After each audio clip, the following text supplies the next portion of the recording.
I meant to get another beer. Welcome to another week of Barstool Perspective, where we give you a rundown of some of the most fascinating things that have happened in the past week in booze. A little bit of weed here and there. Yeah. And this week, maybe a bit of adrenal gland harvesting. Oh, did you go to the Democratic National Convention recently, or? That's baby's blood, Brent. It's very different. Okay. I'm thinking Hunter S. Thompson hanging out in Las Vegas, and yeah. Oh, yeah, yes, yeah. Okay, well. Yeah, there's a polar bear involved.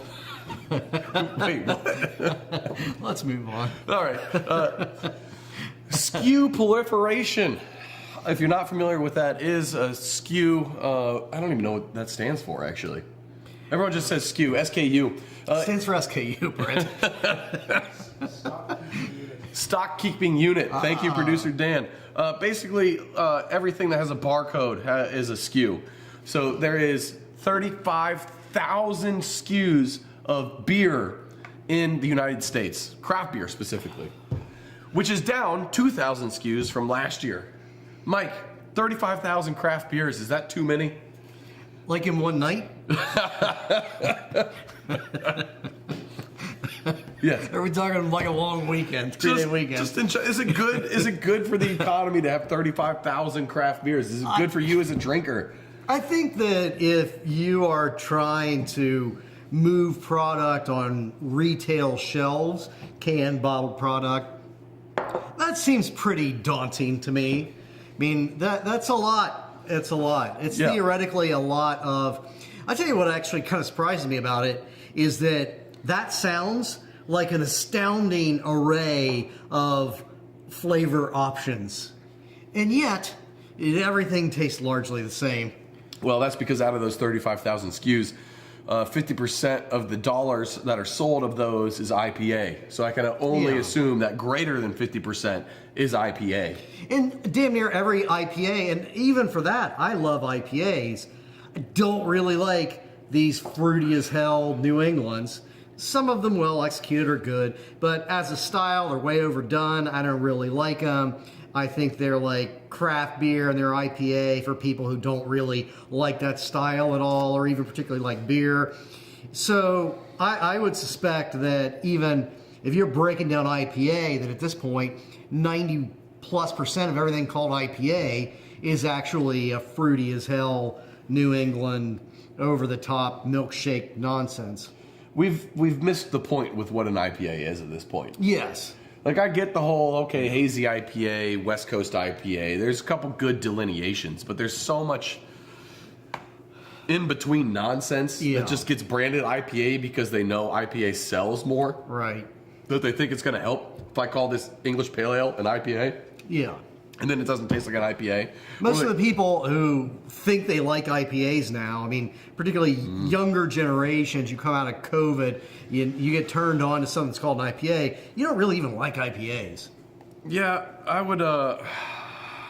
I would think that there is definitely a not small amount of people out there who, if you gave them a classic West Coast IPA, they would say, what the hell is this? Right. What is this bitter nonsense that you're putting in front of my face? This isn't what I know as an IPA. And it's what I enjoy of an IPA. So the question is do we need more big government in our lives dictating what beer styles are to us so we can stop with this nonsense? Do we need some clearer delineation of how craft beer style can get created and called? And then once it's etched in stone, we no longer can call this thing an IPA if it's not the definition of what an IPA is? First of all, good luck with that. We're not even going to regulate. Did you forget about We're not even going to regulate like drilling in your kid's school parking lot. But no, I don't think government needs to do it. I think that there is a place for the industry to do it. You know, there's a place for like maybe Craft Brewers Association to start some sort of at least advisory policing on how you bring back a little bit of like brand or style definitions. I mean, I think that there was that pendulum has swung too far. There's this period where people were really militant about style definitions. Yes. And contests were really militant about it. And if you deviated at all, then you could make a spectacular beer, but be denied some award or whatever because it wasn't exactly this thing. I think we've gone too far in the other direction. Well, okay, there's a couple of things with that. One, the style, the competition thing, 100%. We need to get back to, if we're basing this on style and not just pure hedonism, like, will I drink this or not, and do I like it, and is it well made? And it's like, does it fit style guidelines? I agree. If we come out and we find that Sierra Nevada put their IPA in the pale ale category and it got a gold medal, take that gold medal from them. Right. Fuck them. They don't deserve it anymore. They put it in the wrong thing, and breweries do that on purpose because they know that an IPA in the pale ale category will stand out. And the judges assume everything entered into a category is that thing. So if they taste a pale ale that's actually an IPA and they're like, oh my God, the hop flavor on this is out of control. How do they do that with this pale ale? Brilliantly hoppy pale ale. Yeah, and then like, oh, guess what? That's actually 7.2% double dry hopped West Coast IPA that's being sold to you as a pale ale. Strip that metal from them. Sierra Nevada did that crap. I'm so mad. Like, I love Sierra Nevada, but they entered their Goza into the session ale category like 5 years ago, and they won a gold medal for it. And the whole time I'm thinking, like, those sons of bitches. Like, that's not a session ale. That's a Goza. Session ale is for a completely different thing. If it fits into a category, you put it in that category. Fatheads is notorious for that too. If you want to hear some more tea in the industry, Fatheads, they make amazing IPAs. The best in Ohio, I'd argue. But they will double dry hop things that are not normally double dry hopped. They'll change their schedule around to make things as fresh as possible for the competition. They know how to enter things in the right category, even if it's not the right category. They know how to play the game, and as a result, they win a shitload of medals. So I'm not hating them for playing the game, but I'm hating the competitions for not laying down the law. Yeah.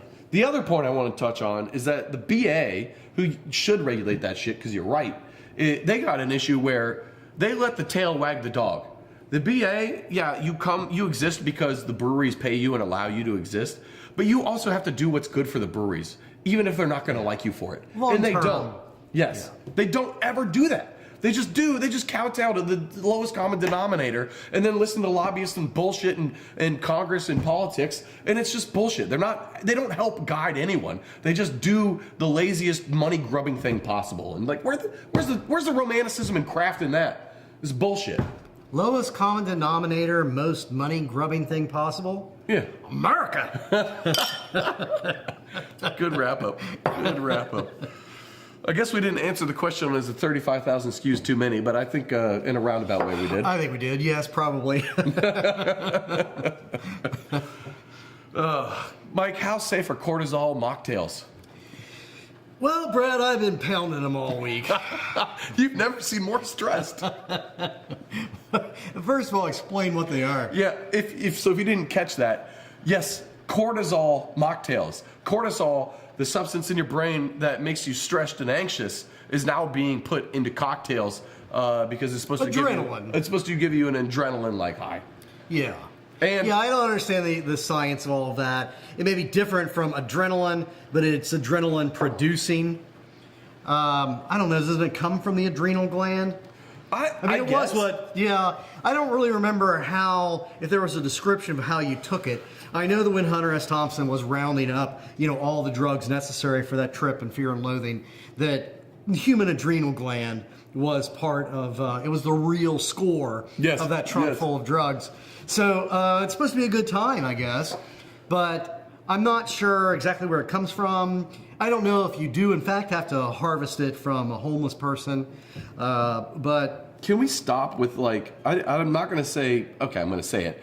Can we stop with the TikTok trends? And I use TikTok as a stand-in for just social media following without understanding what you're doing. Can we stop with that? Without understanding what's actually going on. Just because some idiot 22-year-old told you to drink a cortisol mocktail and it made them feel like their fucking asshole was on fire and that was the best feeling they've ever had in their life doesn't mean you need to do it too. Like, these people who think like, oh, alcohol is bad for me, so I'm gonna drink Kratom, or I'm gonna fucking go do heroin because black tar heroin's organic and that means it's better for me. Like, it's crazy. You can't tell me alcohol is bad and then go do this other shit that is definitely bad for you. I mean, alcohol is bad for you, number one.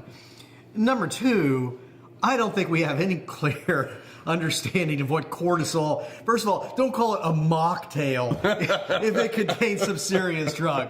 Does that mean like I can stick heroin in your Shirley Temple and that's still a mocktail? Yes, yes. Yeah. We call it the Weinstein. Yeah, great. But yes, I get your point. Now, your point about thinking about what is the most wonderful feeling in the world being something about your rectum being on fire, I'm not really sure I'm following you down that particular my vision of bliss. But my head went towards genitalia, then I was like, well, I can't say vagina, I can't say penis, fucking say butthole, everyone's got one of those. Yeah, okay. I was trying to be politically correct. Yeah, well, you clearly accomplished it. Oh, and you're right. Good job at avoiding saying penis and vagina. Oh, and I want you to know that you're right that Great Lakes doesn't make a bad beer, except for maybe that cookie one we had. Yeah, that one was kind of disgusting. Their core range is on fire, though. Yeah, the cookie one was well eat it. executed for what it was. It just wasn't good. Yeah, not our cup of beer. So, Mike, I take it you're not going to be slamming cortisol mocktails to stay awake this weekend? I mean, I might. Fair. Mike, can you tell us what the hell's going on with the government hiring freezes and program spending cuts and all that fun stuff? No. Okay. Is anything happening? I don't. Yeah, things are definitely happening. I mean, I've actually, I know several people that have had conversations with people that work in the federal government. It really does seem that there are pretty much everybody working in the federal government is freaking out this week. I mean, everybody that has been working from home or working hybrid for years, they're all going to now have to report to office space that probably doesn't even exist. So it's going to require an additional expenditure of the federal government to do something completely unnecessary just to make people miserable at their jobs. Man, that's a good point. I have a friend in the patent office, and he reviews patents and then decides whether they deserve a patent or not. And he's worked from home his entire career, which is over 10 years at this point in time, because they don't need to go into the office. Yeah. It's the patent comes across your desk, you analyze it, you can connect with your workmates and stuff. I guarantee they don't have an office, though. I didn't even think about that. So they got to find space somewhere in D.C. now to make them come into for a reason that's unbeknown to anybody. Yeah. That's crazy. But it's absolutely asinine. But beyond that, there are a lot of these orders with a lot of these organizations that are just directly outright prohibiting them from doing their jobs. First of all, you can't spend another penny on any new form of expenditure. And when you're operating something as large and complicated as federal government, that's a lot of stuff on a weekly basis. The CDC, for example, isn't permitted to even tell us if there are bird flu outbreaks in places, if it's passing to humans, etc., if it represents some existential threat to your area. They are prohibited from doing their most basic job and duty to the public to tell us that, to even share information. So this is why we bring it up, is because the TTB, the Tax and Trade Bureau, which basically oversees breweries, they have a couple things going right now. One, there is a new proposal for a mandate to have clear and concise alcohol content labeling along with nutrition facts, which includes ingredient statements, total calories, and all that stuff. All that stuff currently is under consideration. Or is it? Well, first of all, I'm assuming that all of it is going to somehow require some new expenditure. Yeah, exactly. So, no. So, but that's a big thing hanging over your head. Do I invest in printed cans, right, which costs tens of thousands of dollars for one truckload? Do I invest in printed cans if I don't know if I'm going to have to change it or not? Maybe I won't. Maybe I will. Yeah. And then let alone the mundane, the everyday, filing my taxes, my excise taxes. Applying for a label approval called a COLA. Because every label you do as a craft brewery, I mean, there's 35,000 different beers out there. That's just SKUs that are being sold in a store. Yeah, let alone, so you still have to, anything in my tap room I still have to do, even if it doesn't go to a store. I still have to get federal approval. of the name of it and any kind of labeling that might be associated with it. Yep. If it's got a keg, it's supposed to have a keg collar, which is a label. Every kegged beer needs to get federal approval. So if there's complete chaos within the TTB, as there appears to be in essentially every federal agency right now, you're not going to get, as a small business owner, you're not going to get those approvals in any kind of timely way.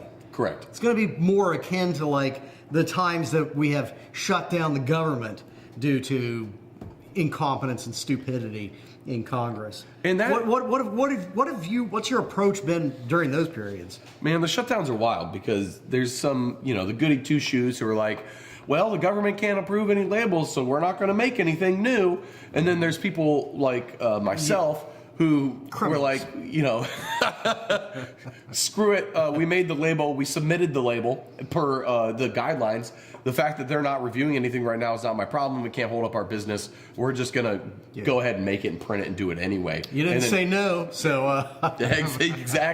Exactly. And then there's other people who have never submitted a label before ever and are just playing a game of dice. Really? Which is insane. That's the thing? There's a brewery that may or may not be up for sale here locally in Cincinnati, that may or not be an institution for Cincinnati beer, that may or may not have really ever submitted a label for any type of approval ever. May or may not have been started by a guy that should have been institutionalized many years ago. Interesting. I didn't know that. That's definitely gambling with your business. Yeah, it's batshit. I don't get it. On one hand, I guess I'm kind of happy because it means I can be lazy and kind of forget to do things if I do forget to do things, and eventually get it in. The government's going to be so far behind and backed up that, according to them, it's going to be on time anyway. So there's that. But like, if I ever need help with something, good luck. Aldi has reported a 200% year-over-year rise on their non-alcoholic wine offerings. Wow. How much non-alcoholic wine are you drinking? How much non-alcoholic wine are you zebra striping in between your cortisol cocktails? I absolutely am drinking the same amount of non-alcoholic wine as I was a year ago.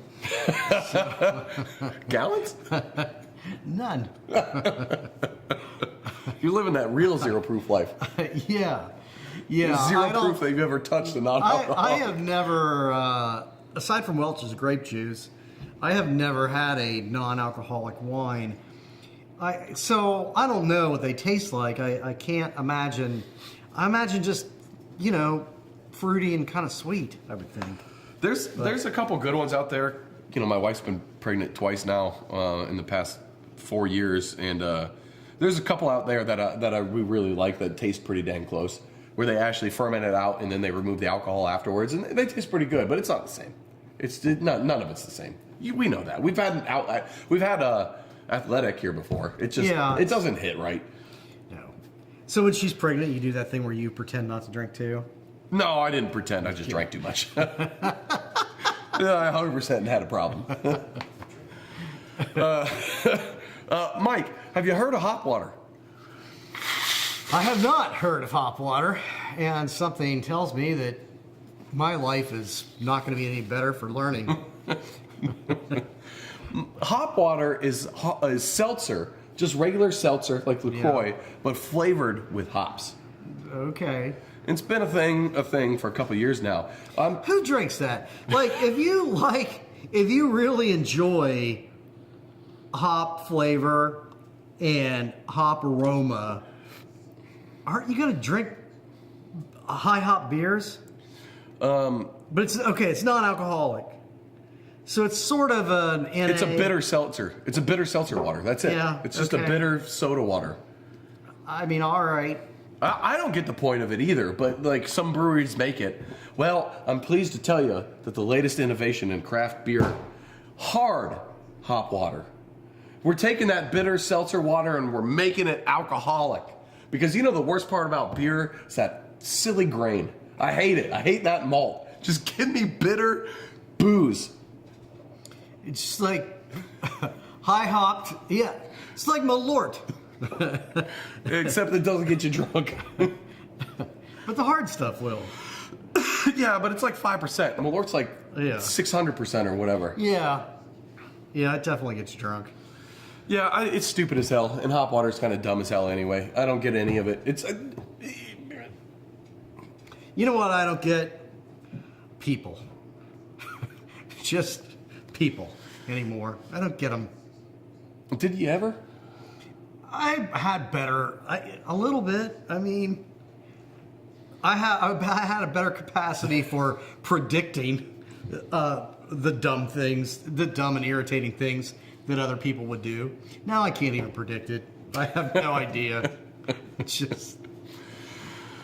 Okay, speaking of THC, which we weren't, but now we are, the Trump administration has come out this week, and granted this is likely to change by the time you even hear this, that they are not interested in rescheduling cannabis from Schedule 1 or whatever it is, drug, down or up or whatever the schedules work. Basically, they're not changing a damn thing with cannabis, which means that the rec markets are largely going to be dictated on a state-by-state basis, assuming that the federal government doesn't decide to crack down. Which means that they're not going to do. So if we go back slightly in time, cannabis already, to my understanding, unless, I don't know, I know that Biden announced decreasing cannabis from a Schedule 1 drug, which is the same as heroin, down to like a lower schedule drug. But which decreased federal penalties, et cetera, et cetera. I mean, it deprioritized from a law enforcement standpoint, but it was still federally illegal.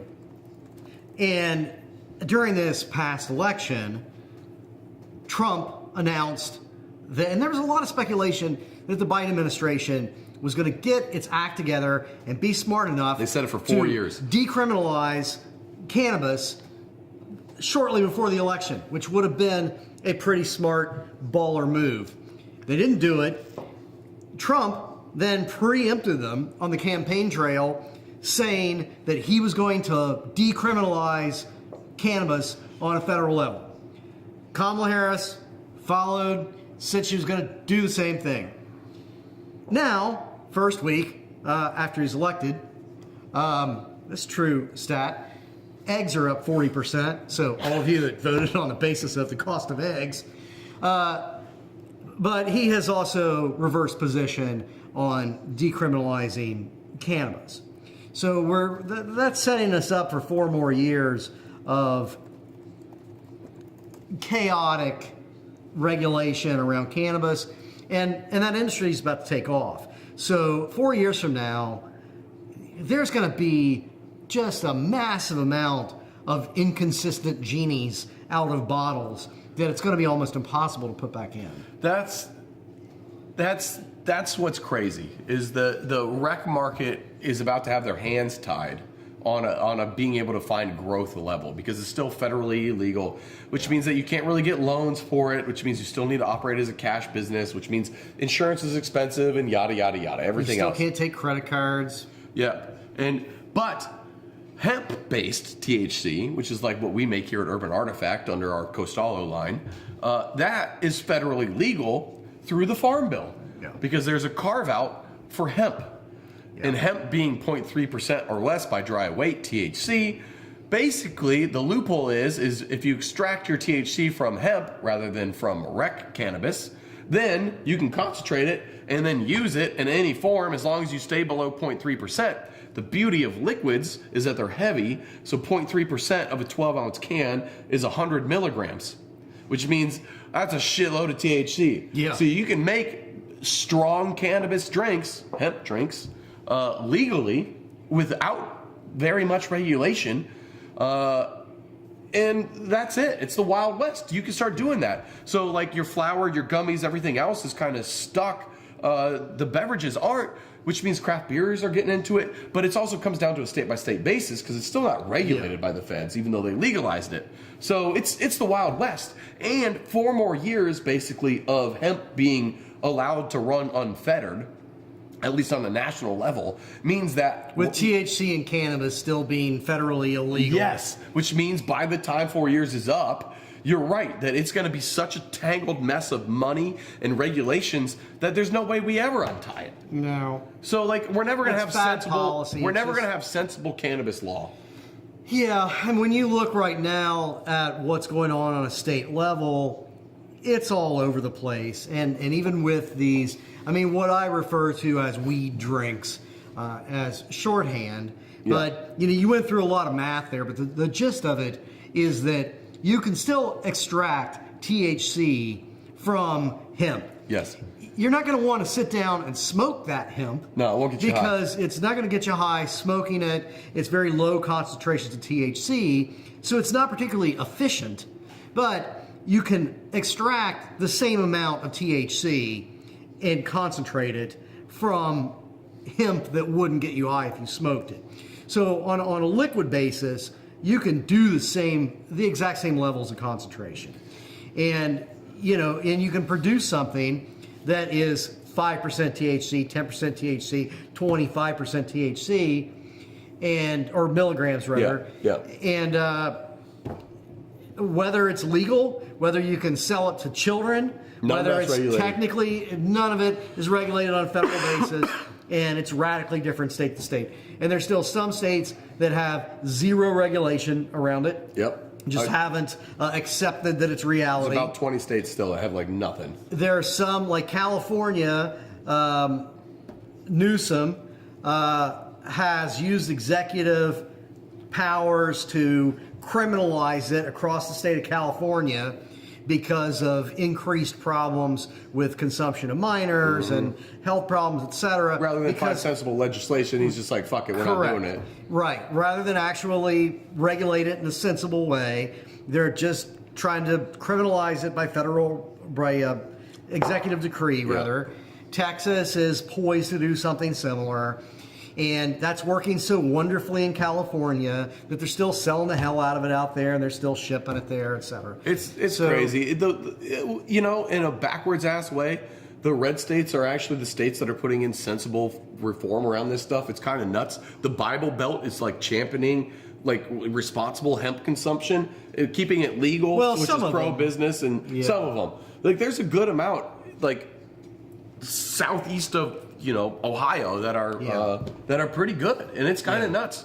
So Illinois is a state that has no regulation, and you got California trying to criminalize it because in lieu of good legislation, and both of those states were early pioneers of recreational legal weed. So there's also the battle going on right now between recreational weed and hemp, because rec weed is lobbying against hemp stuff because they see how hemp has free reign. Yeah. I can go sell my stuff at the gas station. Rec stuff has to stay at the rec store. Yeah.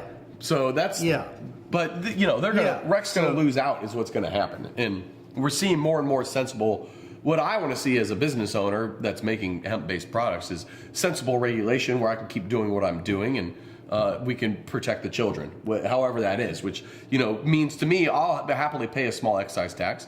I'll happily have an age limit on how to consume it, and whatever else fucking permitting bullshit I got to do. I'm fine to do all that stuff, but don't clamp down on the market so much like rec is. Like let's understand that it's fine. It's fine to be at restaurants. It's fine to be at bars. It's fine to be at the corner store. We got beer all those places. Why can't we have fucking weed drinks? Who cares? Right. And you don't have unregulated beer. You don't have unregulated liquor. That's problematic. What you get in that environment is what we got during Prohibition. It's not. You're not. It's not just kids. You're not ensuring any level of protection for the consumer in general. I have a friend that works at the FDA, and THC extract, hemp extract, is not generally regarded as safe. GROS is what that is. You have to apply and get GROS for like ingredients and new novel ingredients and things like that. So it doesn't have it. So the FDA, when this stuff was first getting going a couple of years ago, was like, oh shit, should we like come out and say anything? Do we tamp this down? Do we not? And they just drug their feet. And it's gone on so long now that the cat's been out of the bag that the FDA is just kind of throwing up their hands and be like, well, guess we're not doing anything. Which is nuts, because when I was talking to my friend a couple of weeks ago, she's like, I was like, yeah, we do it. We make these, and it's through the Farm Bill. And she's like, well, the FDA doesn't really allow you to do that. What the hell are you talking about? I have an FDA permit. My space is permitted. They can't say shit. She's like, we talked about it inside, and you're not really supposed to do that, but we've never done anything with it. But that does mean that you're living, we're still going to be in a period where theoretically the DEA could come in and shut down a dispensary Yes. that's operating under state law and in compliance with state law. DEA could come in, shut them down, seize everything, seize all their assets, Yeah. freeze their bank accounts.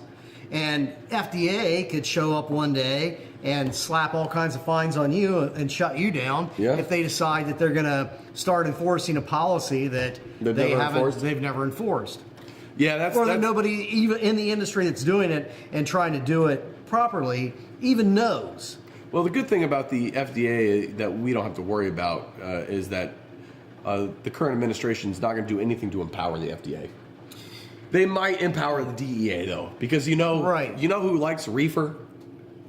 Not white people. I will give a really strong book recommendation.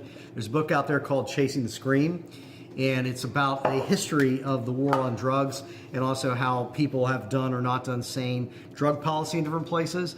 And just the history of the war on drugs is fascinating because it all comes, it's not even like, not everything is about race, but some things are.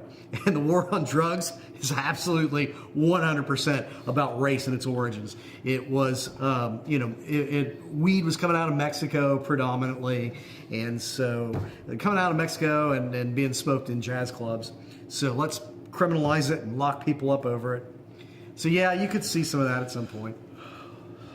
Let's talk. I don't know. Are you inspired yet for the future? Mike, I have fully accepted that my life will only continue to slightly get worse for the next 30 years to 60 years, depending on how long I live. If you think only slightly, I think that's what we call 2025 optimism. I meant slightly worse every year. Yeah, well, a combined terrible decline in life quality, but it'll be a slippery slope of horribleness. I still think, looking back on the past week, if you're still looking at incrementally slightly worse, slippery slope, as opposed to significantly worse off the cliff, I think that's 2025 optimism. What's that Russian saying? It's like we thought we hit the bottom floor, but then we heard a knock underneath us, or something like that. Like, it can always get worse. Yeah, it can always get worse.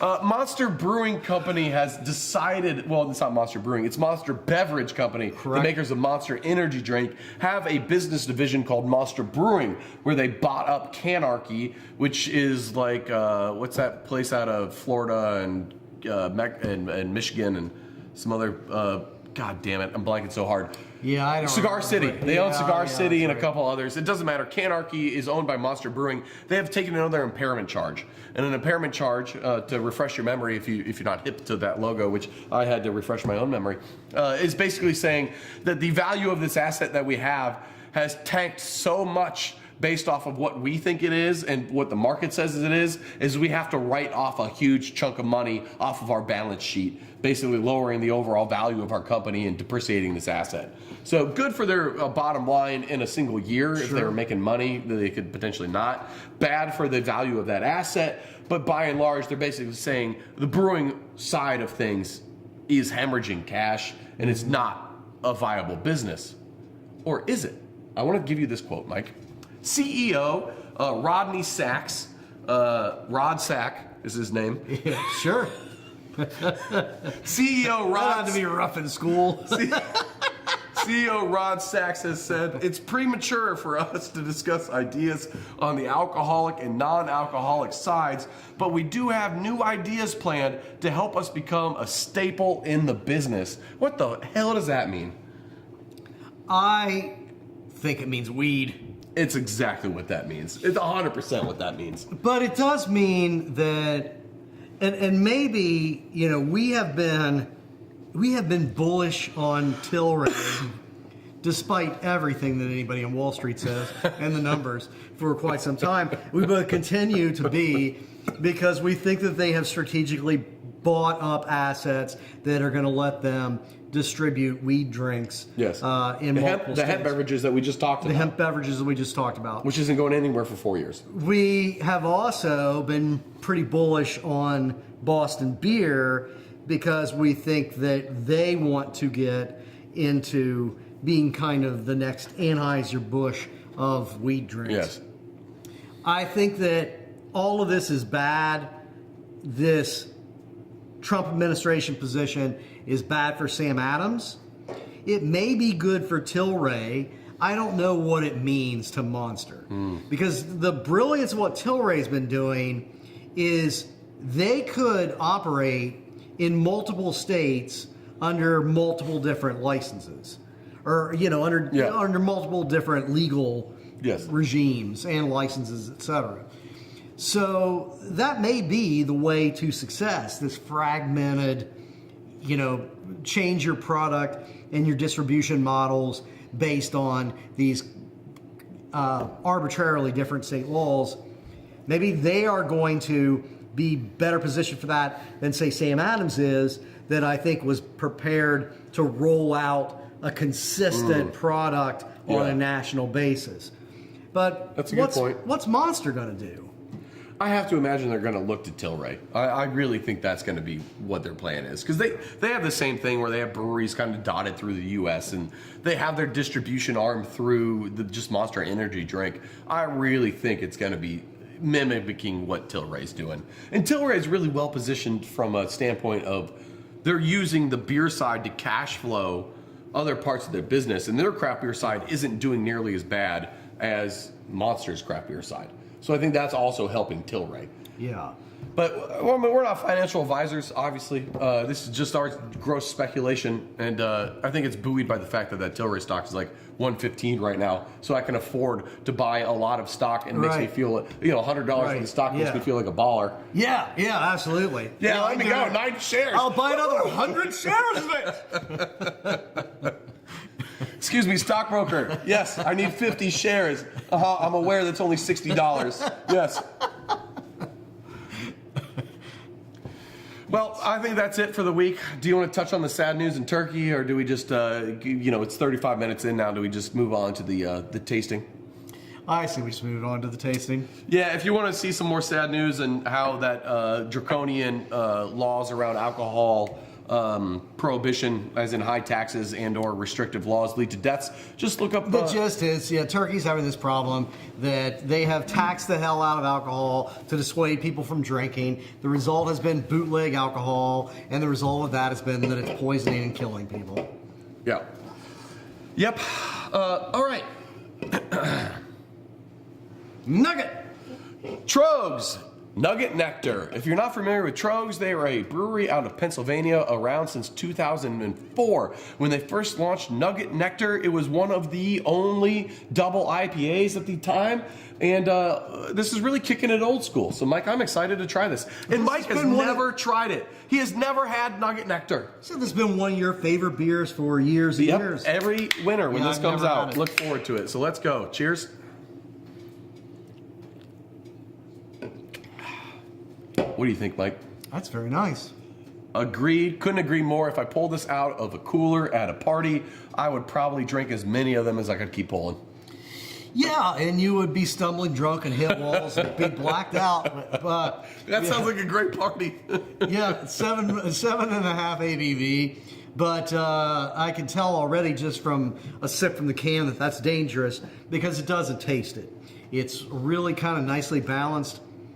West Coast old style hop beer. And with Bell's Two Hearted being in the shitter now because it's terrible because of the buyout, this is our new favorite. Cheers. Cheers.